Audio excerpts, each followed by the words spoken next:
어머니, 이건 저희 가족끼리 먼저 찍을게요. 며느리 지윤이는 가족 사진을 찍기 직전 제 팔을 살짝 잡고 그렇게 말했습니다. 제 귀에는 그 말이 이렇게 들렸습니다. 어머니, 빠지세요. 그날 저는 손주 돌잔치 비용으로 300만 원을 보탰습니다. 아들 태훈이는 엄마 덕분에 체면이 섰다고 했고 지훈이는 정말 감사하다고 했습니다. 그런데 돌잔치 당일 가족 사진을 찍는 자리에서 저는 가장 나중에야 불렸습니다. 지훈이 쪽 사람들은 차례로 아이 곁에 섰습니다. 저는 한참 동안 그 장면을 바라보고 있어야 했습니다. 제가 보탠 돈은 그 집 행사 안으로 들어갔지만 저는 그 가족 안으로 자연스럽게 들어가지 못했습니다. 이야기가 마음에 남으시면 구독으로 함께 해주세요. 행사장 안은 환했습니다. 흰 풍선과 금빛 풍선이 걸려 있었고 돌상 위에는 떡과 과일이 놓여 있었습니다.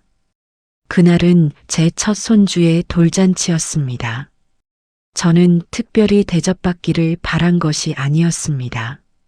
그저 손주의 할머니로 자연스럽게 그 자리에 있고 싶었습니다. 손주에게 줄 작은 금반지를 붉은 비단 주머니에 넣어 가방 안쪽 깊숙이 챙기고 전날 손질해둔 베이지색 니트를 입고 집을 나섰습니다. 행사장 입구에는 지훈이 친정어머니가 고운 차림으로 손님들을 맞고 있었습니다. 어서 오세요. 와주셔서 감사합니다. 그분은 아주 자연스럽게 그날의 어른처럼 서 있었습니다. 저는 조용히 안으로 들어갔습니다. 아들 태훈이가 다가와 말했습니다. 엄마, 빨리 왔네? 제가 웃으며 대답했습니다. 그래, 우리 손주 돌잔치인데 일찍 와야지. 태훈이는 행사장 앞쪽을 한번 보고는 제 어깨를 가볍게 두드리며 말했습니다. 엄마, 오늘 정신없을 수 있으니 그냥 편하게 있어. 그때는 그 말이 다정하게 들렸습니다. 앞쪽에는 이미 지훈이 친정 부모님과 언니 가족이 앉아 있었습니다.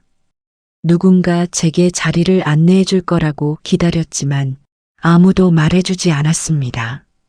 저는 뒤쪽에 비어있는 의자 하나에 조용히 앉았습니다. 사회자가 마이크를 확인하며 말했습니다. 잠시 후 외할아버지와 외할머니께서 축하 말씀해 주시고 이어서 가족 사진 촬영하겠습니다. 외할아버지, 외할머니, 친할머니라는 말은 어디에도 없었습니다. 그래도 마지막까지 한 가지는 믿었습니다. 가족 사진에는 손주 곁에 설 수 있겠지. 하지만 가족 사진 시간이 되자 지훈이가 제 팔을 살짝 잡고 조용히 말했습니다. 어머니, 이건 저희 가족끼리 먼저 찍을게요. 저는 발을 멈췄습니다. 태훈이는 제 눈을 피한 채 작게 말했습니다. 엄마, 잠깐만. 조금 있다가 같이 찍자. 먼저 태훈이와 지훈이 손주, 그 다음에는 지훈이 친정 부모님과 친정 식구들, 거기까지는 이해하려 했습니다. 가족 사진이니까요. 그런데 사진이 끝난 줄 알았을 때 지훈이가 사진사에게 말했습니다. 이번에는 제 친구들이랑도 한 장 찍을게요. 지훈이 친구 몇 명이 웃으며 앞으로 나왔습니다. 아이 엄마를 도와줬다는 사람들과 돌잔치 준비를 함께 의논했다는 지인들이었습니다. 저는 그 옆에서 가방끈만 조용히 쥐고 있었습니다. 그때서야 지훈이가 제 쪽을 돌아보았습니다. 조금 늦게 생각난 얼굴이었습니다. 지훈이가 사진사에게 말했습니다. 어머니도 같이 한 장 찍어주세요. 그제야 저는 사진 안으로 들어갔습니다. 저는 빠진 것이 아니었습니다. 사진 속에는 들어갔습니다. 하지만 그 사진 안에서도 제 자리는 가장 나중에 생긴 자리처럼 느껴졌습니다. 돌잔치 이야기가 처음 나온 건 2달 전이었습니다. 저녁 설거지를 막 끝냈을 때 태훈이에게서 전화가 왔습니다. 태훈이는 잠시 뜸을 들이다 말했습니다. 엄마, 다음 달 돌잔치 준비하는데 생각보다 돈이 많이 드네. 말을 멈추는 것만으로도 저는 알 수 있었습니다. 아들이 부탁을 꺼내려는구나. 제가 먼저 물었습니다. 얼마나 부족한데? 태훈이는 작은 목소리로 대답했습니다. 300 정도만 있으면 될 것 같아. 300만 원. 제게는 몇 달을 아껴야 모을 수 있는 돈이었습니다. 남편이 세상을 떠난 뒤 저는 혼자 생활비를 계산하며 살았습니다. 불은 필요한 곳만 켰고 장을 볼 때도 할인 붙은 물건을 먼저 봤습니다. 그래도 손주의 첫 생일이었습니다. 저는 잠시 숨을 고르고 말했습니다. 그래, 손주 일인데 엄마가 보태야지. 태훈이 목소리가 바로 밝아졌습니다. 엄마, 고마워. 덕분에 체면은 세우겠다. 체면이라는 말이 조금 걸렸습니다. 하지만 저는 그냥 웃었습니다. 며칠 뒤 지훈이에게서도 전화가 왔습니다. 지훈이는 평소처럼 조심스러운 목소리로 말했습니다. 어머니, 정말 감사해요. 지훈이는 예의 없는 며느리가 아니었습니다. 하지만 중요한 일을 정할 때마다 지훈이의 마음이 먼저 향하는 곳은 늘 친정이었습니다. 아이 산후조리도 친정엄마와만 상의했고 어린이집 문제도 친정엄마에게 먼저 물었습니다. 이번 돌잔치도 같았습니다. 지훈이가 덧붙였습니다. 친정엄마가 장소도 같이 봐주시고 답례품도 알아봐 주셨어요. 딸 일이니 친정엄마가 더 챙길 수 있습니다. 저도 그러려니 했습니다. 하지만 가끔은 마음 한쪽이 살짝 서운했습니다. 지훈이에게 친정엄마는 늘 우리 엄마였습니다. 저는 늘 어머니였습니다. 말로는 둘 다 가족이었지만 자리를 정할 때는 달랐습니다. 태훈이도 그 흐름에 익숙해져 있었습니다. 제가 돌잔치 준비를 물을 때마다 태훈이는 대수롭지 않게 넘겼습니다. 엄마, 지훈이가 알아서 잘 준비하고 있어. 또 어느 날은 이렇게 말했습니다. 엄마, 요즘은 다 그렇게 해. 태훈이가 저를 미워한 것은 아니었습니다. 다만 아내와 처가 쪽으로 기운 분위기 안에서 제 자리를 챙겨줄 만큼 단단하지 않았습니다. 제가 바란 것은 큰 것이 아니었습니다.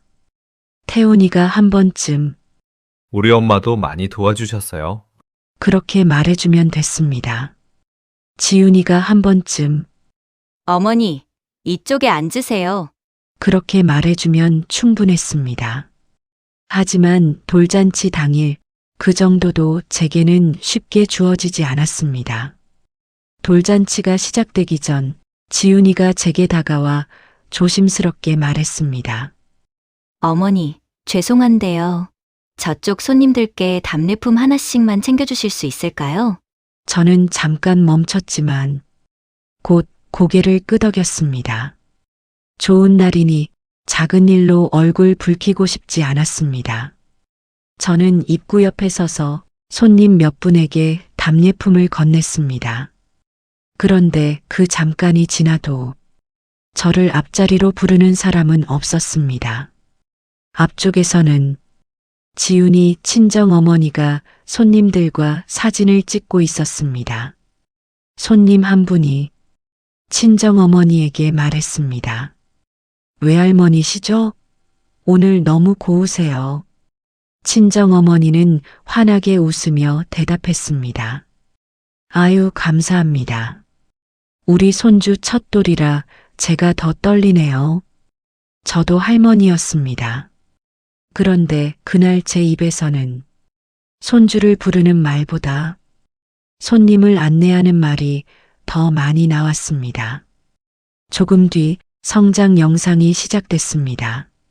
스크린에는 친정어머니가 아이를 안은 사진이 나왔습니다. 친정아버지가 아이 손을 잡은 사진도, 지훈이 언니가 아이를 안고 웃는 사진도 이어졌습니다. 제가 처음 손주를 안았던 날 태훈이가 찍어준 사진도 있었습니다. 저는 그 사진이 나올 줄 알았습니다. 하지만 나오지 않았습니다. 한 장도 나오지 않았습니다. 저는 박수를 쳤습니다. 손바닥이 조금 차가웠습니다. 영상이 끝나자 사회자가 말했습니다. 오늘 아이를 위해 많이 애써주신 외할아버지, 외할머니께서 감사 인사 한 말씀 해주시겠습니다. 지훈이 친정 부모님이 앞으로 나갔습니다. 좋은 말이었습니다. 그때였습니다. 마이크를 내려놓고 돌아가던 친정어머니가 잠깐 멈칫했습니다. 친정어머니는 지훈이에게 몸을 살짝 기울이며 말했습니다. 예, 시어머니 인사는 없니? 지훈이가 순간 멈칫했습니다. 그러더니 제 쪽을 돌아보았습니다. 조금 늦게 떠올랐다는 얼굴이었습니다. 지훈이는 어색하게 웃으며 제게 말했습니다. 어머니도 한 말씀 하실래요? 처음부터 제 이름이 불렸다면 고마웠을 겁니다. 하지만 그 말은 빠진 것을 뒤늦게 발견한 말처럼 들렸습니다. 저는 조용히 고개를 저었습니다. 아니다. 오늘은 아기 좋은 날이니까 됐다. 돌잡이 시간이 되자 손주는 작은 붓을 잡았습니다. 사람들은 웃었고 사진을 찍었습니다. 저도 웃었습니다. 웃지 않으면 괜히 티가 날까봐 웃었습니다. 돌잡이가 끝난 뒤 지훈이가 손주를 안고 제자리 가까이로 지나왔습니다. 저는 조심스럽게 손을 내밀며 말했습니다. 우리 아가 할머니한테 한번 와볼래? 손주가 저를 보고 웃었습니다. 그 작은 웃음 하나에 마음이 잠깐 풀리는 것 같았습니다. 하지만 지훈이는 아이를 제 품으로 넘기지 않고 조금 더 꼭 안으며 말했습니다. 어머니, 조금 있다가요. 지금은 사진 순서가 있어서요. 태훈이도 옆에서 덧붙였습니다. 엄마, 나중에 천천히 안아봐. 조금 있다가, 나중에. 말은 부드러웠지만 지금은 당신 차례가 아니라는 뜻이었습니다. 그래도 마지막 기대는 남아 있었습니다. 친할머니인 저도 가족사진 한 장쯤은 손주 곁에 설 수 있겠지. 그 기대마저 곧 무너졌습니다. 가족사진 시간이 왔습니다. 사진사가 손을 들어 말했습니다. 가족분들 앞으로 모여주세요. 저는 자리에서 일어났습니다. 손주 쪽으로 걸어가려는 순간 지훈이가 아이를 살짝 돌려 안으며 제 팔을 가볍게 잡았습니다. 손끝에 힘이 들어간 것도 아니었습니다. 누가 보아도 자리를 안내하는 손길처럼 보였을 겁니다. 그래서 더 이상했습니다. 지훈이는 낮은 목소리로 말했습니다. 어머니, 이건 저희 가족끼리 먼저 찍을게요. 저는 발을 멈췄습니다. 저희 가족끼리. 그럼 나는 누구인가? 저는 태훈이를 바라보았습니다. 태훈이는 제 눈을 잠깐 보더니 바로 사진사 쪽으로 고개를 돌렸습니다. 그리고 작게 말했습니다. 엄마, 잠깐만. 나중에 같이 찍자. 좋은 날에 어른이 얼굴 붉히면 안 된다고 생각했습니다. 저는 한 걸음 뒤로 물러섰습니다. 먼저 태훈이와 지훈이 손주, 그 다음에는 지훈이 친정 부모님, 이어서 지훈이 언니 가족, 거기까지는 저도 이해하려 했습니다. 그런데 사진은 거기서 끝나지 않았습니다. 지훈이가 사진사에게 말했습니다. 이번에는 제 친구들이랑도 한 장 찍을게요. 지훈이 친구 몇 명이 웃으며 앞으로 나왔습니다. 아이 엄마를 도와줬다는 사람들, 돌잔치 준비를 함께 의논했다는 지인들, 그 사람들은 가족이 아니었습니다. 그런데도 저보다 먼저 아이 곁에서 사진을 찍었습니다. 저는 그 장면을 보며 가방끈을 더 꼭 쥐었습니다. 찰칵! 그 소리가 그날따라 유난히 또렷하게 들렸습니다. 그때서야 지훈이가 제 쪽을 돌아보았습니다. 조금 늦게 생각난 얼굴이었습니다. 지훈이가 사진사에게 말했습니다. 어머니도 같이 한 장 찍어주세요. 저는 천천히 앞으로 걸어갔습니다. 이미 중심은 정해져 있었습니다. 손주 가까이에는 지훈이와 친정 어머니가 있었고 태훈이도 그 옆에 서 있었습니다.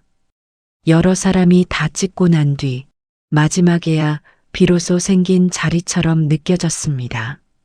사람이 많았습니다. 누군가는 바깥쪽에 서야 했을 겁니다. 그런데 왜 그 자리는 늘 제가 되는 것 같았을까요? 사진사가 숫자를 셌습니다. 하나, 둘, 셋. 찰칵. 그 소리가 끝났을 때 제 안에서도 무언가 조용히 끝난 것 같았습니다. 저는 다시 뒤쪽 테이블로 돌아왔습니다. 태훈이가 물컵을 들고 제 자리로 왔습니다. 엄마, 왜 안 먹어? 저는 태훈이를 올려다보다가 말했습니다. 방금 사진 찍을 때 말이다. 태훈이는 작게 웃으며 말했습니다. 엄마, 괜히 그런 걸로 서운해하지 마. 순서가 있었던 거야. 제가 조용히 말했습니다. 외할머니 인사 시간은 있었는데 친할머니 인사는 없더구나. 태훈이는 낮은 목소리로 말했습니다. 지훈이 친정 쪽에서 준비를 많이 도와줬잖아. 그래서 그런 거야. 제가 물었습니다. 나는 안 도왔니? 태훈이는 잠시 입을 다물었습니다. 그 침묵이 대답처럼 느껴졌습니다. 조금 뒤 태훈이가 말했습니다. 엄마가 돈 보태준 건 고맙지. 근데 행사 진행은 지훈이네가 많이 챙겼어. 제 300만 원은 고마운 돈이었지만 제 자리를 먼저 생각하게 만드는 돈은 아니었습니다. 그 집에서 제가 한 일은 당연한 할머니 노릇에 가까웠고 지훈이 친정 어머니가 곁에서 도운 일은 감사 인사를 받을 일이었습니다. 돈을 보태준 사람, 고마운 사람, 하지만 앞에 세울 사람은 아니었습니다. 행사가 끝날 무렵 지훈이가 제 손에 든 작은 상자를 보았습니다. 지훈이가 물었습니다. 어머니, 그건 뭐예요? 제가 대답했습니다. 손주 주려고 가져온 금반지다. 지훈이는 조금 놀란 얼굴로 말했습니다. 어머나, 어머니 이것까지 준비하셨어요? 이것까지. 저는 그냥 상자를 건네며 말했습니다.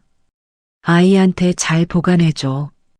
집으로 돌아오는 택시 안에서 제 무릎 위에는 빈 가방이 놓여 있었습니다. 300만 원이 빠져나간 통장, 붉은 비단 주머니에 담아 건넨 금반지, 가장 나중에야 생긴 사진 속 제자리. 그 세 가지가 머릿속에서 계속 겹쳤습니다.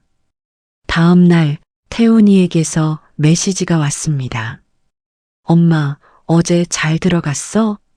정신없어서 제대로 못 챙겼네. 정신없어서 틀린 말은 아닐 겁니다. 하지만 앞자리에 누구를 앉힐지, 사진을 누구와 먼저 찍을지, 그런 것들은 정신없는 와중에도 정해져 있었습니다. 그 안에 제 이름만 없었을 뿐이었습니다. 그걸 말하지 않으면 저는 또 아무렇지 않은 사람이 될 것 같았습니다. 점심이 지나고 태훈이에게서 전화가 왔습니다. 태훈이는 조심스럽게 물었습니다. 엄마, 혹시 어제 좀 서운했어? 저는 잠시 침묵하다가 대답했습니다. 서운했다. 돈 때문에 서운한 건 아니야. 태훈이는 급히 말했습니다. 나도 알아. 엄마가 도와준 거 정말 고마워. 고맙다는 말과 존중받는 자리는 달랐습니다. 저는 천천히 말했습니다. 엄마는 어제 손주의 할머니가 아니라 손님처럼 있었다. 태훈이가 말했습니다. 엄마, 그건 너무 예민하게 생각하는 거 아니야? 예민한 것이 아니라 제 자리를 확인한 것 뿐이었습니다. 하지만 이번에는 그냥 넘기고 싶지 않았습니다. 저는 말했습니다. 지훈이가 나쁜 뜻으로 그런 거라고 생각하지는 않는다. 지훈이 친정 부모님도 나쁜 분들이 아니야. 하지만 아무도 처음부터 내 자리를 생각하지 않았다. 그리고 이어 말했습니다. 외할머니는 앞에 있었고 지훈이 쪽 사람들은 자연스럽게 아이 곁에 섰지. 그런데 엄마는 늘 마지막에 떠올려진 사람 같았다. 태훈이는 아무 말도 하지 않았습니다. 제가 조용히 물었습니다. 나는 가족이 아니었니? 전화기 너머로 긴 침묵이 흘렀습니다. 저는 그 침묵을 대답처럼 들었습니다. 제가 말했습니다. 태훈아, 앞으로 가족 행사 이야기가 나오면 엄마가 돈부터 꺼내지는 않을게. 태훈이가 놀란 듯 물었습니다. 엄마, 그게 무슨 뜻이야? 저는 차분히 말했습니다. 돈이 아까워서가 아니야. 내 자리가 없는 곳에 내 돈과 마음을 먼저 내놓지 않겠다는 뜻이다. 그리고 이어 말했습니다. 도울 일은 돕겠다. 손주가 미워진 것도 아니다. 하지만 이제는 먼저 볼 거다. 태훈이가 물었습니다. 뭘? 저는 조용히 대답했습니다. 그 자리에 엄마가 있는지. 전화를 끊고 나서 저는 생활비를 적어두던 작은 노트를 꺼냈습니다. 관리비와 약값을 적어둔 줄 아래 짧게 적었습니다. 가족 행사비도 내 생활비 안에서 생각할 것. 잠시 멈췄다가 한 줄을 더 적었습니다. 내 자리가 있는지 먼저 볼 것. 가족을 끊겠다는 뜻은 아니었습니다. 다만 가족이라는 말 앞에서 저 자신을 너무 쉽게 뒤로 미루지 않겠다는 뜻이었습니다. 며칠 뒤 사진첩이 도착했습니다. 표지에는 손주의 이름과 돌잔치 날짜가 금색 글씨로 적혀 있었습니다. 저는 천천히 첫 장을 넘겼습니다. 손주는 환하게 웃고 있었습니다. 저도 모르게 웃음이 났습니다. 아이는 아무것도 몰랐습니다. 누가 먼저 불렸는지, 누가 마음을 삼켰는지, 그런 것은 아이와 아무 상관없는 일이었습니다. 그저 그날의 주인공이었고 사랑받아야 할 아이였습니다. 사진첩에는 아이 곁에서 웃는 사람들이 차례로 담겨 있었습니다. 지훈이 쪽 가족들, 그리고 지훈이 친구들까지요. 그 사람들도 사진 속에서는 참 자연스러웠습니다. 저는 천천히 다음 장을 넘겼습니다. 그제야 제가 나온 사진이 있었습니다. 저는 태훈이 역 사진의 바깥쪽에 서 있었습니다. 얼굴은 웃고 있었지만 눈은 웃고 있지 않았습니다. 사진이라는 것은 참 정직했습니다. 누가 중심에 있었는지, 누가 먼저 불렸고 누가 마지막에 들어갔는지 사진은 아무 말 없이 그걸 보여주고 있었습니다. 저는 사진첩을 천천히 덮었습니다. 지훈이 친정 부모님도 나쁜 사람들은 아니었습니다. 지훈이도 태훈이도 저를 일부러 밀어낸 것은 아니었을 겁니다. 하지만 아무도 제 자리를 먼저 생각하지 않았습니다. 일부러 그런 게 아니라는 말이 상처받지 않았다는 뜻은 아니었습니다. 저는 사진첩을 책장 아래칸에 꽂아두고 조용히 서랍을 열었습니다. 며칠 전 적어둔 문장이 보였습니다. 내 자리가 있는지 먼저 볼 것. 처음에는 차갑게 느껴졌습니다. 하지만 이제는 저를 지키는 말처럼 느껴졌습니다. 그날 이후 저는 예전처럼 먼저 묻지 않았습니다. 뭐 필요한 건 없니? 엄마가 조금 보태줄까? 그 말들을 쉽게 꺼내지 않았습니다.